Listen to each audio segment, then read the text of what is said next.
Title: The Drums of Freedom. In the lush mountains of Saint-Domingue, the wind carried the sound of drums, low, thunderous, alive. Young Jacques, born into slavery on a sugar plantation near Cap Francais, had heard those rhythms before. But tonight they beat with a different purpose.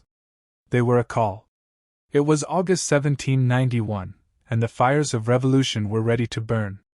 Jacques was just 17, wiry but strong from years in the cane fields. He had never seen the face of freedom, but he had heard its name. He listened to the elders, men and women who had once been warriors, healers, and chieftains in Africa. They whispered of a plan, of vengeance, of liberation. The secret votive ceremony at Bois Cayman was no ordinary gathering. There, under the eyes of the Loa, the spirits of their ancestors, the enslaved made a pact. Led by the powerful priest Dudi Boukman and a priestess named Cecile Fatiman, they swore to rise up and burn the system that had chained them. Within days, the plantations were in flames. Jacques had never held a weapon before, but his machete, once a tool of labor, became his blade of resistance. He joined thousands of others, fighting not just for survival but for something more sacred, dignity. Amid the chaos, a name began to rise like a storm: Toussaint Louverture. A former slave turned brilliant strategist, Toussaint led the growing army of rebels with discipline and purpose. Under his leadership, Jacques learned to march, to fight, and to believe. They did not just burn. They organized.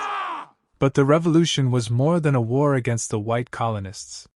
It was a war against betrayal, from France, Spain, Britain, and even among themselves. Toussaint made alliances, broke them, and outmaneuvered empires. Yet, freedom remained fragile. In 1802, betrayal struck deep. Napoleon Bonaparte sent a massive French force to crush the revolution. Toussaint was captured and sent to a prison in France, where he died in darkness.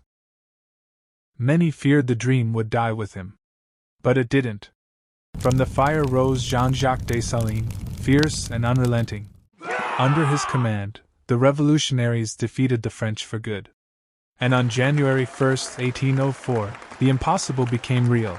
Haiti declared independence, becoming the first black republic and the first nation born of a successful slave revolt.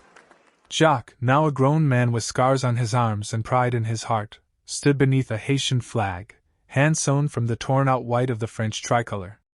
The message was clear: no more masters. No more chains.